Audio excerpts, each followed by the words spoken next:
폭풍우가 하늘을 찢던 그날 밤, 화연이 깊은 산속 오두막에 버려졌습니다. 열흘이면 데리러 오겠소. 남편 한치열의 그 말을 끝으로 화연은 홀로 남겨졌지요.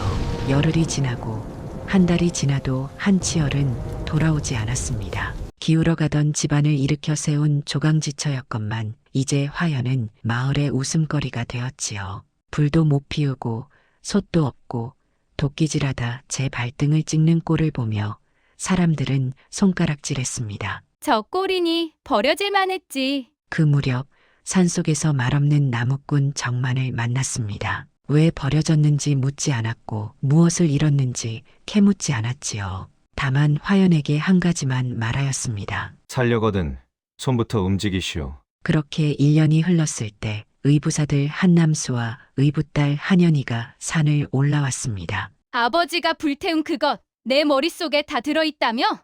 순순히 불면 살려주마. 한치열은 왜 아내를 죽이지 않고 산속에 버렸을까요? 불태운 장부에는 대체 무엇이 적혀 있었을까요? 그리고 1년 내내 말없이 화연의 곁을 지키던 나무꾼 정만의 정체는 과연 무엇이었을까요?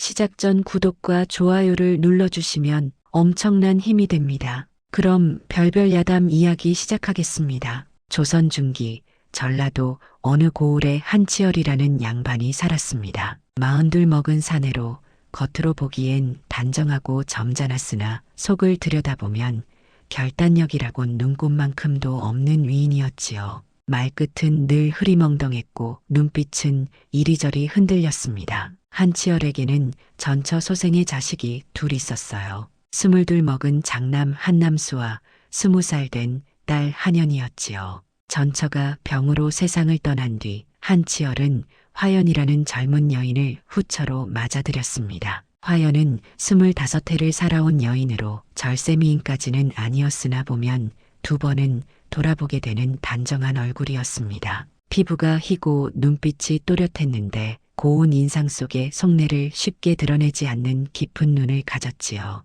나이 차이가 거의 나지 않는 의붓자식들 사이에서 화연은 늘 조심스러웠습니다. 새어머니라 불리기엔 민망하고 그렇다고 벗처럼 지내기엔 서먹한 사이였으니까요. 장남 한남수는 새어머니를 대놓고 무시했고 딸 한연이는 겉으로는 공손한 척하면서도 속으로는 차가운 눈빛을 숨기지 않았습니다. 그의 여름 하늘이 무너지는 듯한 폭풍우가 산을 찢던 밤이었습니다. 번개가 내리칠 때마다 온 세상이 하얗게 번쩍였고 천둥 소리에 짐승들도 숨을 죽이던 그런 밤이었어요. 한치열은 아내 화연의 손을 이끌고 깊은 산속으로 들어갔습니다. 빗줄기가 온몸을 적시고 진흙탕 길에 버선이 젖어들어도 화연은 묵묵히 남편을 따랐지요. 후처로 들어온 몸이니 남편이 가자 하면 어디든 따라가는 것이 도리라 여겼던 것입니다. 얼마나 걸었을까요?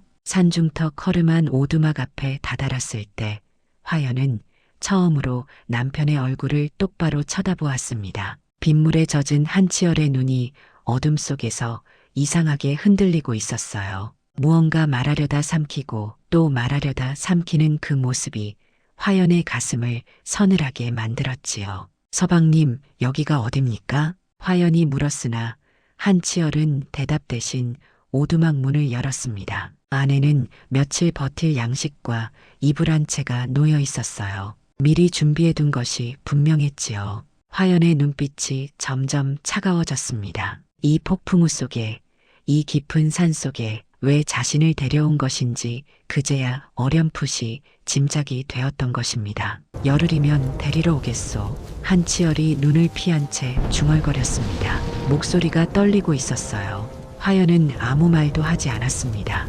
울지도 매달리지도 않았지요. 다만 젖은 옷을 추스르며 오두막 안으로 들어섰을 뿐이었습니다. 남편이 떠나는 발자국 소리가 빗소리에 묻혀 사라질 때까지 화연은 문 앞에 서서 어둠을 바라보았어요.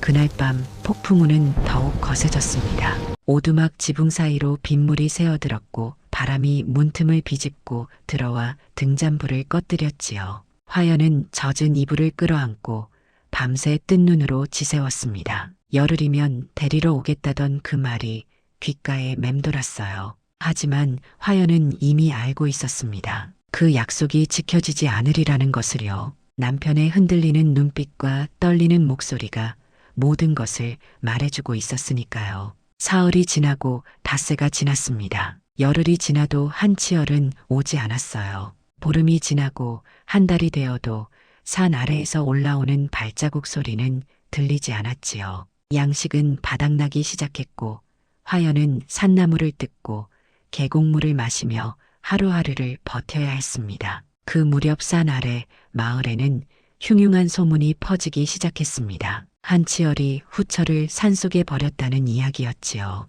처음에는 수군거림에 불과했으나 이내 마을 전체에 퍼져나갔어요. 그 양반댁 후처가 산에서 굶어 죽게 생겼다더라. 그런 몹쓸 놈이 있나. 아내를 짐승만도 못하게 내버리다니. 글쎄, 후처라 해도 부인인데 무슨 속사정이 있겠지. 사람들은 혀를 찾지만 누구 하나 산으로 올라가 화연을 구하려 하지 않았습니다. 양반과 일에 끼어들 수 없다는 핑계였지요. 오히려 시간이 흐를수록 동정은 조롱으로 변해갔어요. 후처 주제에 분수를 몰랐으니 버려진 것이라는 말들이 나돌기 시작했습니다. 한치열의 집에서는 아무 일도 없었다는 듯 나날이 흘러갔습니다. 장남 한남수는 오히려 집안 분위기가 편해졌다며 코웃음을 쳤고 딸 한연이는 늘 그랬듯 침묵으로 일관했지요. 한치열은 더욱 눈을 피하며 술에 절어 지냈습니다. 마치 화연이라는 사람이 처음부터 존재하지 않았던 것처럼요. 산속 오두막에서 화연은 매일 아침 해가 뜨면 산 아래를 내려다보았습니다. 혹시나 누군가 올라오지 않을까 하는 마음이었지요. 하지만 오솔길에는 짐승의 발자국만 찍혀 있을 뿐이었어요. 화연은 울지 않았습니다. 후처로서 지켜온 체면도 남편에 대한 원망도 마음 깊숙이 묻어두었지요. 지금 당장 필요한 것은 눈물이 아니라 내일 먹을 것이었으니까요. 그렇게 화연은 후처에서 버림받은 여인이 되었습니다. 아내가 아니라 조롱의 대상이 되었지요. 하지만 누구도 몰랐습니다. 그 여인이 품고 있는 것이 무엇인지, 왜 하필 화연이 산속에 버려져야 했는지를요. 폭풍우가 지나간 산에는 이제 고요만이 남았고 화연은 그 고요 속에서 홀로 버티고 있었습니다. 산속에서의 삶은 처참하고도 우스웠습니다. 화연은 후처로 들어왔으나 기울어가던 한치열의 집안을 일으킨 것은 다름 아닌 화연이었지요. 살림을 도맡아 하고 곡간을 채우고 밤낮으로 길쌈을 하여 빚을 갚았습니다. 장부를 꼼꼼히 적어 세어나가는 돈을 막았고 종들을 단속하여 도둑질을 끊었지요. 의붓자식들이 곁에서 무시하고 냉대해도 화연은 묵묵히 제 할 일을 했습니다. 그래서 마을 사람들은 화연을 그저 후처라 부르지 않았어요. 고생을 함께한 조강지처나 다름없다 하여 그리 불렀지요. 그런 여인이 이제 산속 오두막에서 짐승처럼 연명하고 있었습니다. 첫 번째 시련은 불이었습니다. 날이 쌀쌀해지자 화연은 아궁이에 불을 피우려 했지요. 양반가에서 불 피우는 일은 종들의 몫이었으니 화연이 직접 해본 적은 없었어요. 마른 나뭇잎을 모아넣고 부싯돌을 쳤습니다. 불꽃이 튀고 연기가 피어올랐지요. 그런데 연기가 굴뚝으로 빠지지 않고 방 안으로 가득 차기 시작했어요. 화연은 기침을 하다가 그만 정신을 잃고 쓰러지고 말았습니다. 얼마나 지났을까요? 바람이 문틈으로 들어와 연기를 밀어낸 뒤에야 화연은 겨우 눈을 떴지요. 온몸이 그을음투성이었고 목구멍은 칼로 긁는 듯 아팠습니다. 두 번째 시련은 먹을 것이었습니다. 양식이 바닥나자 화연은 산에서 도토리를 주워 모았지요. 도토리를 삶아 먹으면 된다는 것은 알았으나 어떻게 삶아야 하는지는 몰랐어요. 솥에 물을 붓고 도토리를 넣은 뒤 불을 지폈습니다. 그런데 물이 끓어오르자 솥뚜껑이 덜컹거리기 시작했지요. 화연이 뚜껑을 열려는 순간 뜨거운 김이 솟구쳐 올랐고 놀란 화연은 솥을 엎어버리고 말았습니다. 애써 모은 도토리가 땅바닥에 쏟아졌고 뜨거운 물이 발등을 적셨지요. 화연은 그 자리에 주저앉아 한참을 멍하니 쏟아진 도토리를 바라보았습니다. 하루 종일 산을 헤매며 주운 것들이었는데 한순간에 물거품이 되어버렸어요. 세 번째 시련은 장작이었습니다. 겨울이 다가오자 땔감이 필요했지요. 화연은 도끼를 들고 나무 앞에 섰습니다. 도끼질이란 것을 난생 처음 해보는 여인이었어요. 두 손으로 도끼 자루를 움켜쥐고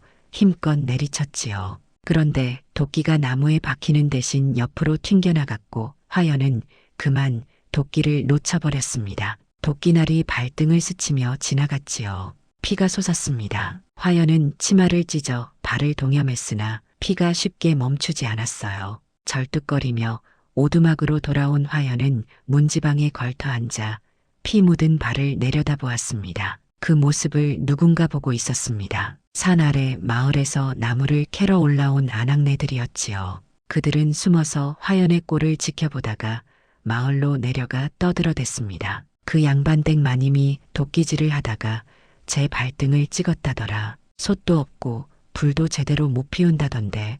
허허, 양반 체면이 다 어디로 갔나? 꼭 미련한 짐승 같더라니까. 소문은 삽시간에 퍼졌습니다. 사람들은 동정 대신 웃음을 터뜨렸지요. 장터에서, 우물가에서, 논두렁에서 화연의 이야기가 입방아에 올랐습니다. 집안을 일으켜 세운 조강지처라며 칭송하던 그 입들이 이제는 비웃음을 쏟아내고 있었어요. 젖골이니 버려질 만했지. 그러게 말이야. 쓸모가 없으니 내다 버린 거 아니겠나. 불쌍하긴 뭐가 불쌍해. 제 팔자가 그런 거지. 조롱이 산 아래에서 산 위로 올라왔습니다. 바람을 타고 들려오는 웃음소리에 화연은 고개를 들었지요. 멀리 마을이 보였습니다. 자신이 살림을 일으켜 세웠던 그 마을, 자신을 조강지처라 불러주던 그 사람들이 이제는 손가락질하며 웃고 있었어요. 화연은 웃지도 울지도 않았습니다. 눈물이 나오지 않았어요.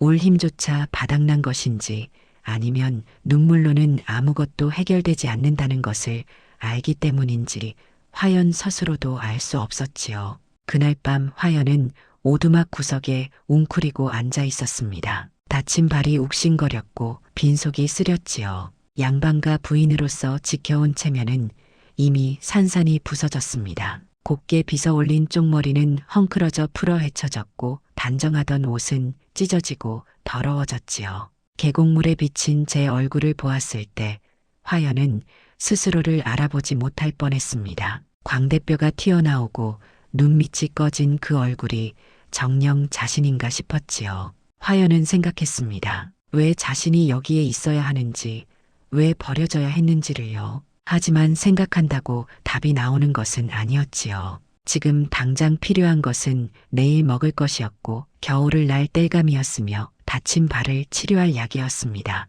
그 어느 것도 생각만으로는 얻을 수 없었어요. 마을 사람들의 웃음소리가 귓가에 맴돌았습니다. 젖골이니 버려질 만했지. 그 말이 가슴에 박혔지요. 화연은 이를 악물었습니다. 울지 않겠다고, 무너지지 않겠다고 다짐했어요. 하지만 그 다짐이 얼마나 버텨질 수 있을지 화연 스스로도 알 수 없었습니다. 산속의 밤은 길고 어두웠고 화연은 그 어둠 속에서 조금씩 더 깊은 바닥으로 떨어지고 있었지요. 그 무렵이었습니다. 화연이 다친 발을 이끌고 계곡에서 물을 깃다가 그만 미끄러져 넘어졌지요. 물동이가 깨지고 화연은 차가운 물속에 반쯤 잠겼습니다. 일어나려 해도 힘이 없었어요. 며칠째 제대로 먹지 못한 탓이었지요. 그대로 물에 빠져 죽는 것도 나쁘지 않겠다는 생각이 스쳐 지나갔습니다. 그때 누군가 화연의 팔을 잡아 일으켜 세웠습니다.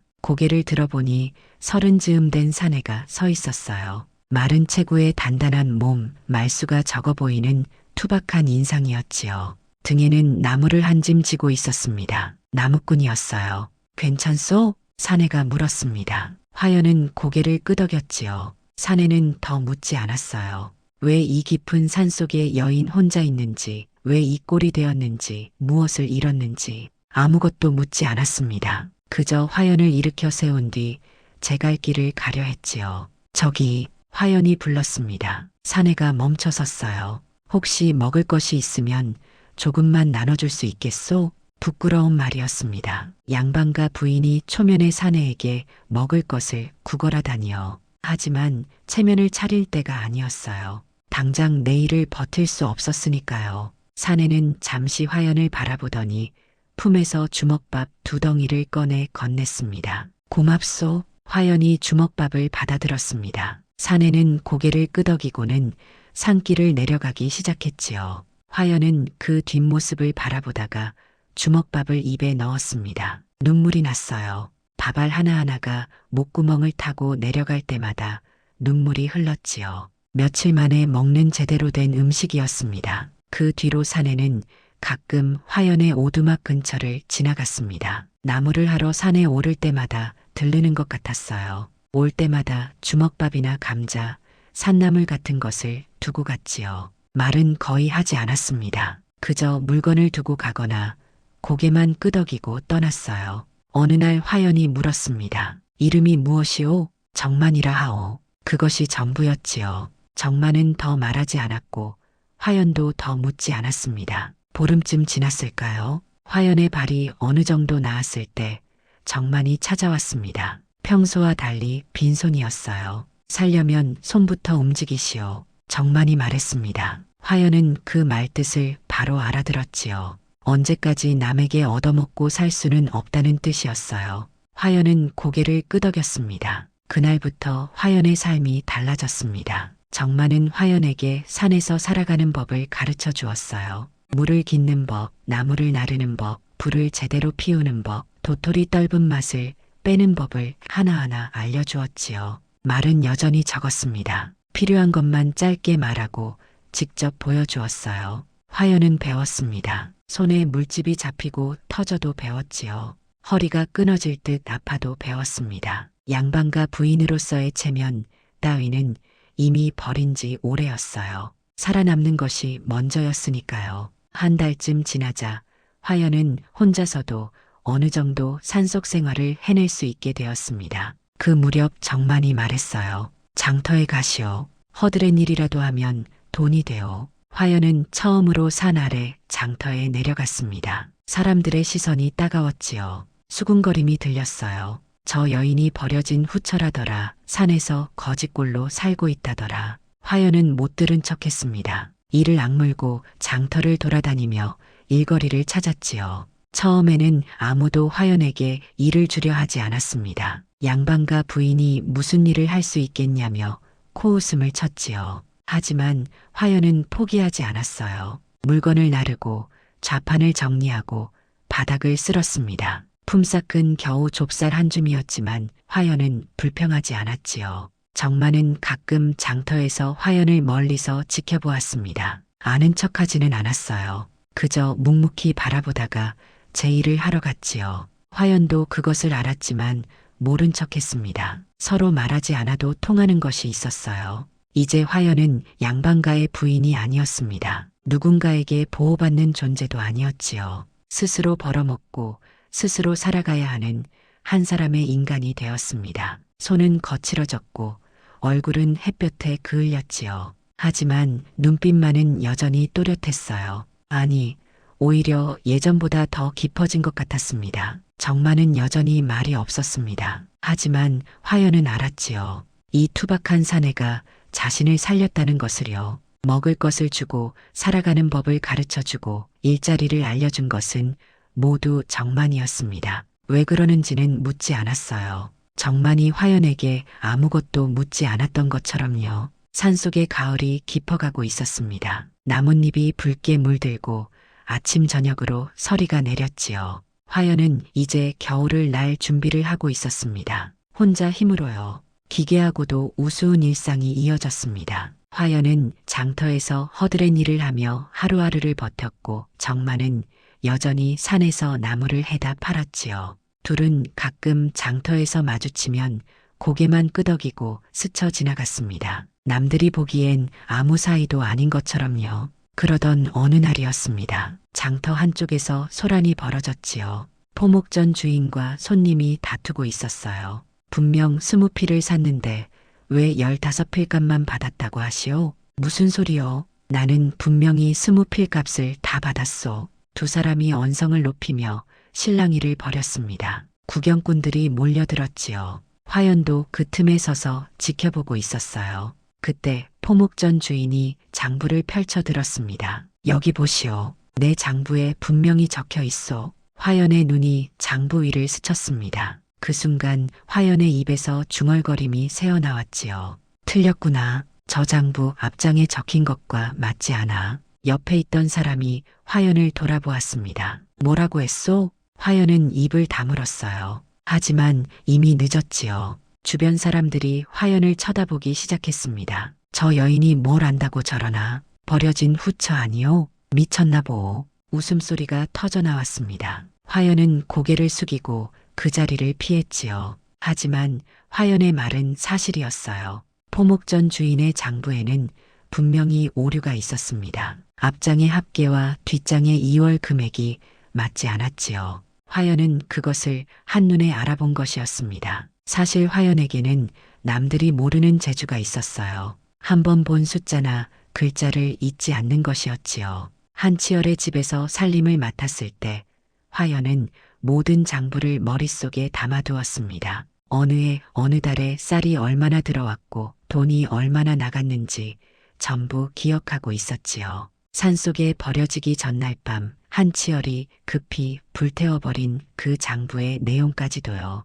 며칠 뒤 장터에서 또 한 번 일이 벌어졌습니다. 이번에는 정만이었지요. 곡물전에서 좁쌀을 사려던 정만이 주인과 말다툼을 했어요. 석대에 엽전 9잎이라 했소. 근데 왜 12잎을 내라 하시오? 곡물전 주인이 코웃음을 쳤습니다. 이 사람아, 한 대에 넉잎이니 석대면 12잎이 맞지 않소? 한 대에 석잎이라 했소. 아까 분명히 그리 말했소. 주인이 어이없다는 듯 웃었지요. 글도 모르는 나무꾼이 셈은 할 줄 아시오? 넉잎이 맞소. 석잎이요. 정만은 물러서지 않았습니다. 주변 사람들이 킥킥거렸지요. 저 멍청한 나무꾼 좀 보게. 글도 모르면서 고집은 세기도 하지. 그때 옆에서 좁쌀을 사던 노인이 끼어들었습니다. 아까 나도 들었는디 분명한 데에 석잎이라 했소. 저 나무꾼 말이 맞소. 주인의 얼굴이 붉어졌지요. 결국 정만은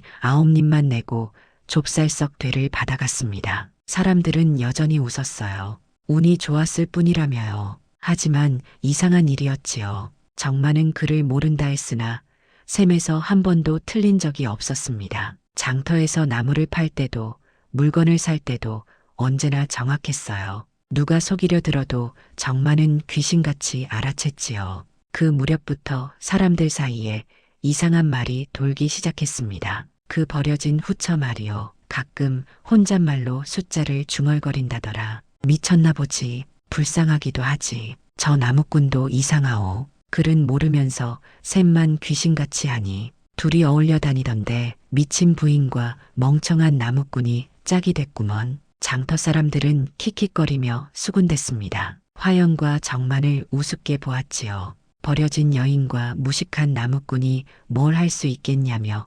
손가락질했습니다. 하지만 묘한 일이었어요. 둘의 삶은 늘 허술해 보였으나 모자라는 법이 없었지요. 화연은 장터에서 허드렛 일을 하면서도 굶는 날이 없었고 정만은 나무를 팔아 꾸준히 돈을 모았습니다. 누가 속이려 들어도 당하지 않았고 누가 깔보아도 흔들리지 않았지요. 어느 날 저녁 정만이 화연의 오두막에 들렀습니다. 손에는 감자 몇 알이 들려 있었지요. 겨울 준비는 되었소? 정만이 물었습니다. 화연은 고개를 끄덕였어요. 땔감도 모았고 먹을 것도 조금 장만해 두었소. 그리하시오. 정만은 감자를 내려놓고 돌아섰습니다. 화연이 그 뒷모습을 바라보았지요. 정만이 멈춰섰어요. 고맙소. 정만은 대답 없이 고개만 끄덕이고 산길을 내려갔습니다. 화연은 오두막 문 앞에 서서 그 뒷모습이 어둠 속으로 사라질 때까지 바라보았지요. 장터 사람들은 여전히 둘을 비웃었습니다. 미친 부인과 멍청한 나무꾼이라고요. 하지만 화연은 알고 있었어요. 정만이 멍청한 사내가 아니라는 것을요. 그리고 정만도 알고 있었지요. 화연이 미친 여인이 아니라는 것을요. 둘은 서로에 대해 묻지 않았습니다. 하지만 서로를 알아보고 있었지요. 가을이 깊어가고 첫서리가 내렸습니다. 산속의 나뭇잎은 모두 떨어지고 앙상 한 가지만 남았지요. 겨울이 다가오고 있었습니다. 그렇게 1년이 흘렀습니다. 화연은 이제 산속 생활에 제법 익숙해져 있었지요. 물을 깃고 나무를 나르고 장터에서 품을 파는 일이 몸에 배었습니다. 거칠어진 손과 햇볕에 그을린 얼굴이 그 세월을 말해주었지요. 양반과 후처의 흔적은 이제 어디에도 남아있지 않았습니다. 그 무렵 산 아래 한치열의 집안에서는 심상치 않은 일이 벌어지고 있었습니다. 관가에서 사람이 찾아왔다는 소문이 돌았지요. 무슨 일인지는 아무도 몰랐으나 한치열이 술에 더욱 절어 지낸다는 이야기가 장터까지 흘러들었습니다. 어느 늦은 오후였습니다. 화연이 오두막 앞에서 나무를 다듬고 있을 때 산길에서 인기척이 들렸지요. 고개를 들어보니 두 사람이 올라오고 있었습니다. 화연은 눈을 가늘게 떴어요. 낯익은 얼굴들이었지요. 장남 한남수와 딸 한연이었습니다. 한남수는 23이 된 청년으로 키가 크고 인물은 준수했으나 인상을 쓸 때면 본색이 드러나는 얼굴이었지요. 한연이는 21가 된 처녀로 또렷한 이목구비의 표정 관리가 능숙한 여인이었습니다. 둘 다 화연을 새어머니라 부른 적이 없었어요. 나이 차이가 거의 나지 않았으니까요. 한남수가 먼저 입을 열었습니다. 아직도 살아있었구나. 그 목소리에는 놀람보다 불쾌함이 묻어 있었지요. 화연은 천천히 일어섰습니다. 무슨 일로 여기까지 왔느냐? 한연이가 오라비 뒤에 서서 화연을 위아래로 훑어보았습니다. 입꼬리가 살짝 올라갔지요. 꼴 좀 보게. 양반댁 마님이 거지가 다 되었구나. 화연은 대꾸하지 않았습니다. 한남수가 한 걸음 다가섰어요. 그날 밤 죽었어야 했는데 쓸데없이 즐기기도 하지. 화연의 눈빛이 차가워졌습니다. 하지만 여전히 입을 열지 않았지요. 한남수는 화연의 침묵이 마음에 들지 않는 듯 인상을 썼습니다. 말을 해. 벙어리가 됐나? 할 말이 없으니 하지 않는 것이다. 화연이 담담하게 대답했습니다. 한남수의 눈이 가늘어졌지요. 좋다. 그럼 내가 묻는 말에만 대답해라. 한남수는 주변을 둘러보았습니다. 허름한 오두막과 마당 한켠에 쌓인 장작 그리고 말라가는 나물들. 코웃음이 나왔지요. 아버지가 내게 맡겼던 것이 있을 게다. 어디 숨겼느냐? 무엇을 말하는 것이냐? 모르는 척하지 마라. 한남수의 목소리가 날카로워졌습니다. 꽃간 밑에 묻어둔 것 말이다. 아버지가 내게만 말했다더군. 어디 있느냐? 화연은 입을 다물었습니다. 한남수가 말하는 것이 무엇인지 알았지요. 한치열이 몰래 빼돌려 숨겨둔 재물이었습니다. 관가의 눈을 피해 땅속에 묻어둔 것들이지요. 그 위치를 아는 사람은 한치열과 화연뿐이었어요. 한연이가 끼어들었습니다. 그리고 또 하나, 아버지가 불태운 장부 말이야. 화연의 눈빛이 흔들렸지요. 한연이는 그것을 놓치지 않았습니다. 거기 뭐가 적혀 있었는지 내가 알고 있다며? 아버지가 취해서 그러시더라. 그년이 다 기억하고 있을 거라고. 한남수가 다시 나섰습니다. 관가에서 사람이 왔다. 장부를 내놓으라고 하더군. 불태웠다고 했더니 믿지 않아. 누군가 밀고 한 모양이야. 화연은 여전히 침묵했습니다. 한남수의 얼굴이 붉어졌지요. 입을 열어. 그 장부에 뭐가 적혀 있었느냐? 내가 왜 말해야 하느냐? 화연이 차갑게 되물었습니다. 한남수는 이를 악물었지요. 지금 내 처지가 뭔지 알고 그러느냐? 우리가 원하면 너 같은 건 언제든 없앨 수 있어. 화연은 웃지도 울지도 않았습니다. 그저 한남수를 똑바로 바라보았지요. 1년 전에도 그리 생각했겠지. 그런데 나는 아직 살아있다. 한남수의 주먹이 떨렸습니다. 한연이가 오라비의 팔을 잡았지요. 오라버니 잠깐. 한연이가 앞으로 나섰습니다. 얼굴에 부드러운 미소를 띄었지요. 하지만 그 눈빛은 차가웠습니다. 우리가 너무 급했구나. 화연, 우리는 내게 해를 끼치러 온 게 아니야. 그럼 무엇하러 왔느냐? 거래를 하러 왔지. 한연이가 말했습니다. 숨겨둔 재물의 위치와 장부의 내용. 그것만 말해주면 돼. 그러면 우리가 너를 다시 집으로 데려가 줄게. 예전처럼 부인 대접을 해줄 거야. 화연은 한연이를 바라보았습니다. 1년 전 자신을 산속에 버려두고도 눈 하나 깜짝하지 않던 그 얼굴이었지요. 입만 다물면 다시 사람 대접해주마. 어때? 한연이가 미소 지었습니다. 화연은 천천히 고개를 저었지요. 돌아가거라. 뭐? 나는 할 말이 없다. 돌아가거라. 한남수가 벌컥 화를 냈습니다. 인연이 끝까지 한남수가 손을 들어 올렸지요. 그 순간 어디선가 목소리가 들렸습니다. 거기까지 하시오. 세 사람이 동시에 고개를 돌렸습니다. 산길에서 정만이 나무지게를 진 채 올라오고 있었지요. 한남수가 정만을 위아래로 훑어보았습니다. 넌 뭐냐? 나무꾼인가? 그렇소? 꺼져. 양반 집안일에 끼어들 놈이 아니잖아. 정만은 대답 없이 화연의 옆에 섰습니다. 한남수가 코웃음을 쳤지요.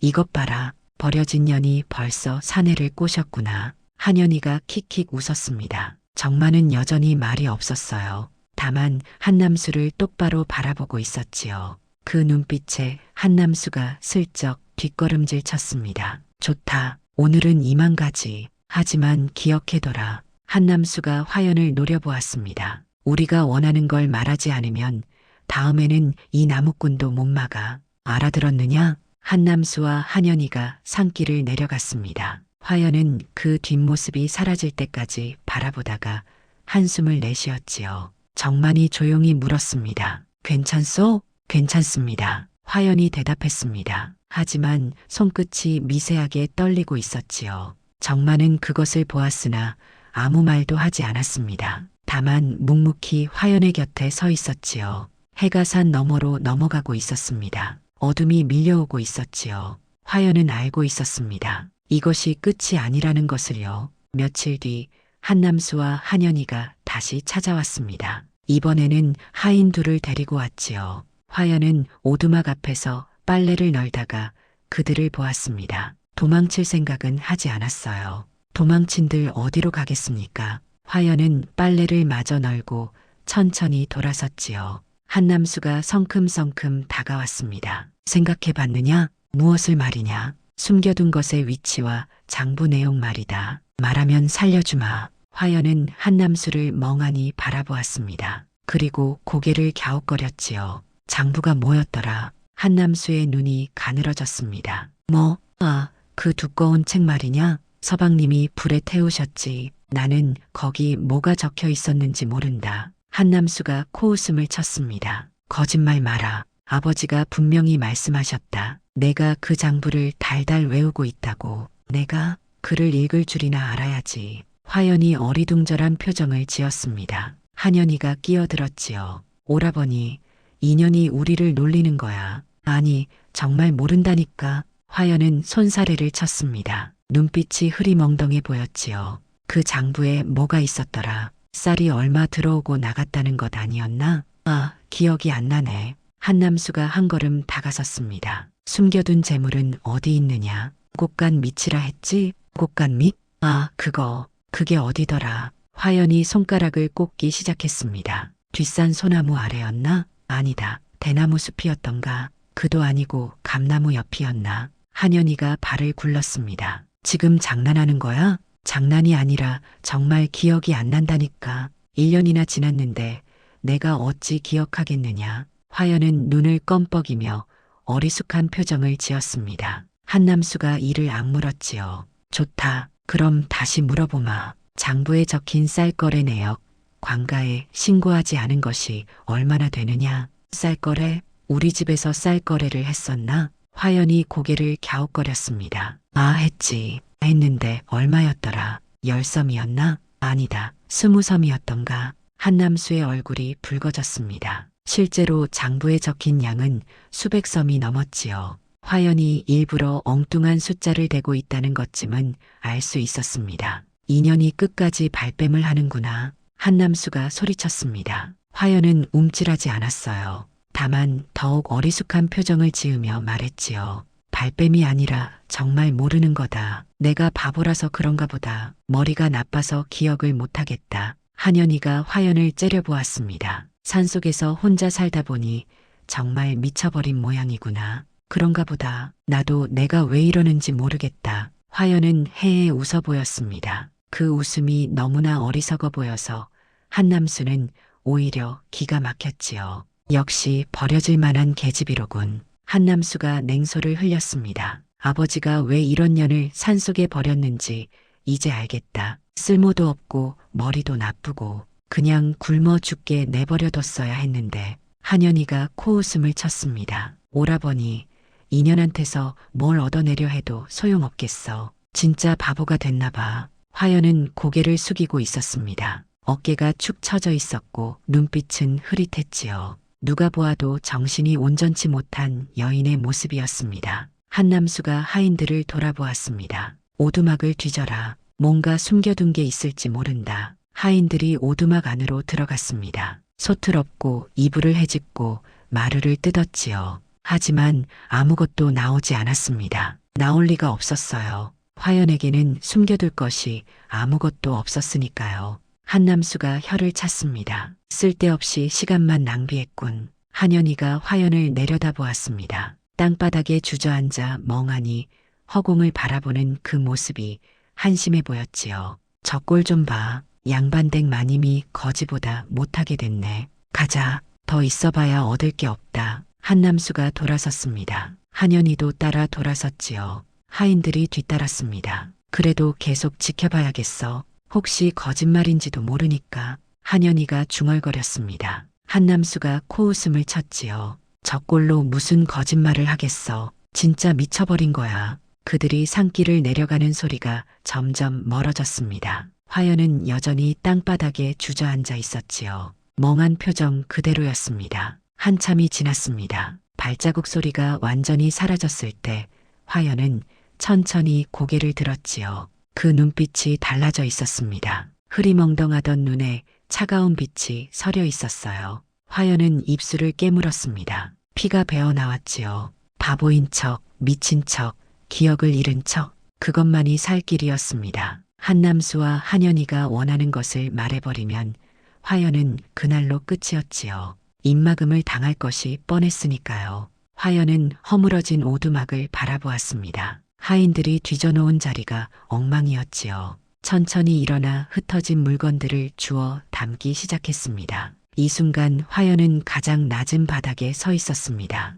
버림받은 여인에서 미친 여인이 되었고 이제는 바보 취급까지 받게 되었지요. 체면도 자존심도 남아있지 않았습니다. 하지만 화연은 알고 있었어요. 바닥을 치면 다시 올라갈 일만 남는다는 것을요. 해가 지고 어둠이 내렸습니다. 화연은 흐트러진 오두막을 정리하고 문을 닫았지요. 그리고 어둠 속에서 혼자 중얼거렸습니다. 장부에 적힌 숫자들을요. 쌀 320섬, 포목 150필, 은자 230냥, 한 글자도 잊지 않았습니다. 화연의 머릿속에는 모든 것이 고스란히 남아 있었지요. 그로부터 며칠 뒤였습니다. 한남수와 한현이가 또다시 산을 올랐지요. 이번에는 하인 넷을 데리고 왔습니다. 표정이 험악했어요. 더 이상 회유할 생각이 없어 보였지요. 마지막으로 묻겠다. 한남수가 화연 앞에 섰습니다. 숨겨둔 재물의 위치와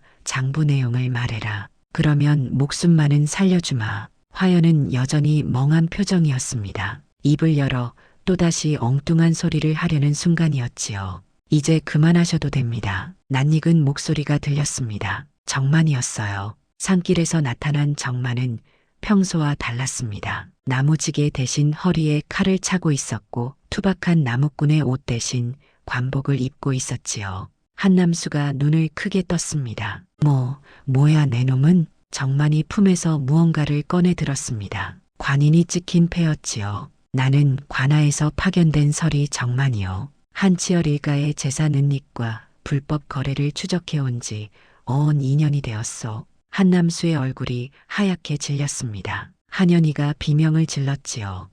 거짓말이야. 넌 그냥 나무꾼이잖아. 정만은 대꾸하지 않았습니다. 대신 산 아래를 향해 손짓했지요. 그러자 숲을 사이에서 광군 10여 명이 나타났습니다. 그들은 순식간에 하인들을 제압하고 한남수와 한현이를 둘러쌌지요. 이게 무슨 짓이냐? 우리 아버지가 누군지 알고 이러는 거냐? 한남수가 악을 썼습니다. 정만이 차갑게 말했지요. 알고 있어. 한치열. 관가에 신고하지 않은 쌀 320섬, 포목 150필을 몰래 거래하고 은자 230냥을 숨겼소. 게다가 그 사실을 아는 증인을 산속에 유기하여 죽이려 했소. 한남수의 다리가 풀렸습니다. 정만이 말한 숫자는 정확히 장부에 적혀 있던 것과 일치했지요. 한현이가 화연을 노려보았습니다. 내년이 불었구나. 화연은 고개를 저었습니다. 아직 아무 말도 하지 않았으니까요.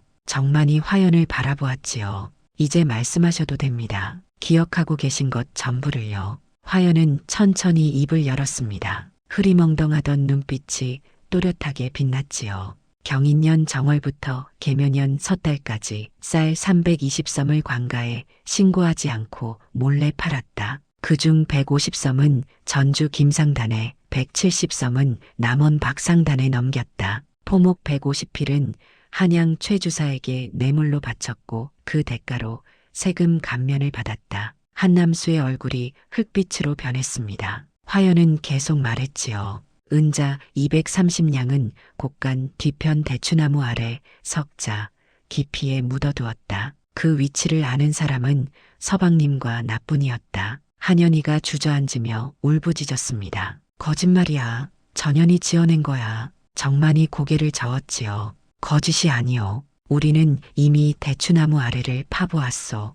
은자가 그대로 묻혀있더이다. 광군 하나가 앞으로 나왔습니다. 손에 자루 하나가 들려 있었지요. 그 안에는 은자가 가득 차 있었습니다. 한남수가 털썩 무릎을 꿇었어요. 이건 함정이야. 저 여인이 미리 짜고 한 거야. 정만이 한남수를 내려다보았습니다. 함정이 아니오. 1년 전 한치열이 아내를 산속에 버렸을 때 관아에서는 이미 이 집안을 주시하고 있었소. 나는 증인을 보호하고 증거를 모으기 위해 이곳에 파견된 것이오. 화연이 눈을 크게 떴습니다. 정만이 처음부터 관아 사람이었다는 것도 놀라웠지만 자신을 보호하기 위해 왔다는 말이 더욱 믿기지 않았지요. 나를 보호하러 왔다고? 정만이 고개를 끄덕였습니다. 그렇소? 한치열이 왜 당신을 산속에 버렸는지 아시오? 당신이 장부 내용을 모두 기억하고 있기 때문이요. 당신은 그들에게 가장 위험한 증인이었소. 입을 막으려고 죽이려 한 것이요. 화연은 말을 잃었습니다. 그제야 모든 것이 이해가 되었지요. 왜 남편이 그날 밤 자신을 데리고 산으로 올라왔는지, 왜 열흘이면 데리러 오겠다는 거짓말을 했는지, 왜 아무도 자신을 구하러 오지 않았는지를요. 정만이 광군들에게 명했습니다. 한남수와 한현이를 포박하라. 한치열도 산 아래 집에서 잡아 올려라. 광군들이 움직였습니다. 한남수는 발버둥을 쳤고 한현이는 울부짖었지요. 하지만 소용없었습니다. 그들은 포승줄에 묶인 채 산 아래로 끌려갔지요. 정만이 화연에게 다가왔습니다. 고생 많으셨소. 화연은 정만을 바라보았습니다. 1년 동안 곁에 있던 사내가 새삼 낯설게 느껴졌지요. 처음부터 알고 있었소? 내가 누구인지 알고 있었소. 그런데 왜 아무 말도 하지 않았소? 때가 아니었소. 증거를 모두 모아야 했고 그들이 스스로 꼬리를 드러내길 기다려야 했소. 화연은 고개를 끄덕였습니다. 정만이 왜 묻지 않았는지, 왜 말이 없었는지 이제야 알 것 같았지요. 한 가지 더 물어도 되겠소? 화연이 물었습니다. 정만이 고개를 끄덕였지요. 처음에 나를 살린 것도 임무였소? 정만은 잠시 침묵했습니다. 그리고 천천히 대답했지요. 처음엔 그랬소. 하지만 지금은 아니요. 화연은 더 묻지 않았습니다. 그 대답으로 충분했지요. 산 아래에서 소란이 들려왔습니다. 한치열이 끌려 나오는 소리였지요. 술에 찌든 목소리로 악을 쓰고 있었습니다. 내가 뭘 잘못했다고 나를 모함하는 거야. 화연은 그 소리를 들으며 산 아래를 내려다보았습니다. 1년 전 자신을 버렸던 그 남자가 이제 포승줄에 묶여 끌려가고 있었지요. 화연은 웃지도 울지도 않았습니다. 다만 깊은 한숨을 내쉬었을 뿐이었지요. 사람들의 웃음거리였던 버려진 여인, 미쳤다고 손가락질받던 그 여인의 기억이 마침내 모든 것을 무너뜨렸습니다. 산속에 내려앉던 저녁 노을이 유난히 붉었지요. 모든 일이 끝났습니다. 한치열과 한남수, 한현이는 각각의 죄목으로 관아에 끌려갔지요. 재산 은닉, 불법 거래, 뇌물, 그리고 증인 유기까지. 죄목이 한둘이 아니었습니다. 한치열의 집안은 하루아침에 몰락했고 그 넓던 기와집은 관가에 몰수되었지요. 소문은 삽시간에 퍼졌습니다. 산속에 버려졌던 그 여인이 사실은 중요한 증인이었다는 것, 미쳤다고 손가락질하던 그 여인이 모든 것을 기억하고 있었다는 것, 멍청한 나무꾼이라 비웃던 그 사내가 관아의 설이었다는 것, 장터는 그 이야기로 떠들썩했지요. 세상에 그 버려진 후처가 다 뒤집어 엎었다더라. 나무꾼이 관아 사람이었다니 우리가 눈이 삐었구먼. 그러게 말이야. 미친 부인과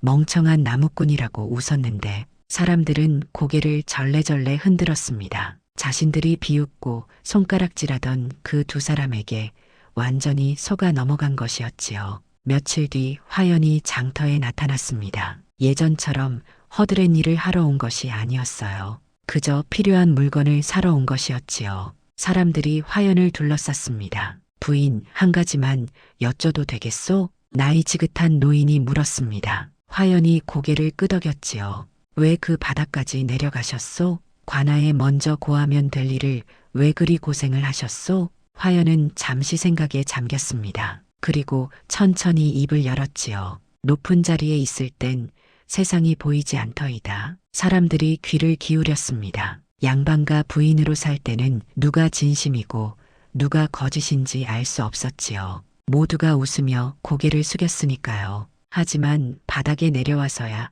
사람의 속이 다 보였습니다. 화연이 멀리 산을 바라보았습니다. 굶주리고 헐벗을 때 손 내밀어주는 사람이 진짜 사람이더이다. 잘 나갈 때 아첨하던 자들은 하나같이 돌아섰지요. 노인이 고개를 끄덕였습니다. 주변 사람들도 숙연해졌지요. 그 고난이 벌인 줄 알았는데 돌이켜보니 사람을 가려내는 시간이었습니다. 덕분에 진짜 사람을 알아볼 수 있었지요. 화연이 미소 지었습니다. 사람들은 아무 말도 하지 못했어요. 자신들이 화연을 비웃고 손가락질할 때 정작 도운 것은 말없이 곁에 있던 그 나무꾼뿐이었으니까요. 그로부터 1년이 흘렀습니다. 화연은 한치열과의 혼인이 파기된 뒤 홀로 지냈지요. 정만도 관아의 일을 마무리한 뒤 다시 그 고을로 돌아왔습니다. 둘은 예전처럼 가끔 마주치면 고개를 끄덕이는 사이였지요. 하지만 무언가 달라져 있었습니다. 어느 봄날이었습니다. 정만이 화연을 찾아왔지요.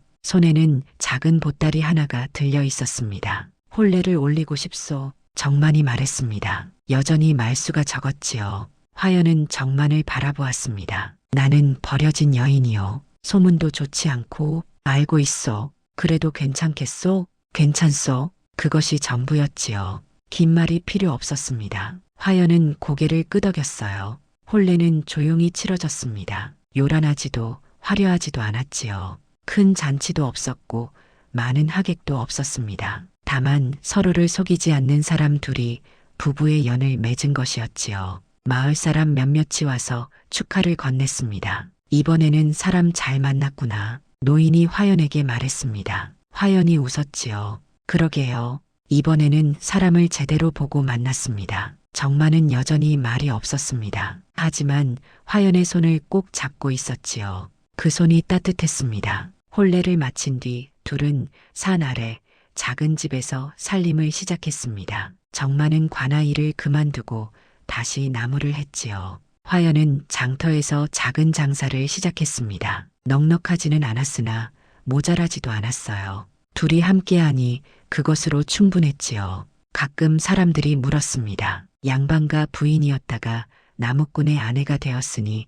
서럽지 않소? 화연은 웃으며 대답했지요. 양반과 부인일 때는 밤마다 잠을 이루지 못했소. 하지만 지금은 편히 잠을 자오. 어느 쪽이 더 나은지는 살아봐야 아는 법이지요. 그리하여 이 야담은 이렇게 전해집니다. 폭풍 후 내리치던 밤 산속에 버려진 조강지처가 있었다고요. 온 마을의 웃음거리가 되어 바닥까지 떨어졌으나 그 바닥에서 진짜 사람을 만났다고요. 말없이 곁을 지켜준 그 사내와 부부의 연을 맺어 마침내 제 팔자를 고쳐 살게 되었다 하더이다. 높은 자리에서는 보이지 않던 것이 낮은 곳에서는 보인다 했습니다. 사람의 진심이 그러하고 세상의 이치가 그러하지요. 그러니 혹여 바닥에 떨어진 이가 있거든 너무 슬퍼하지 마시오. 그곳에서 비로소 진짜를 만날 수 있을 테니까요. 끝까지 시청해 주셔서 감사드립니다. 늘 건강하시고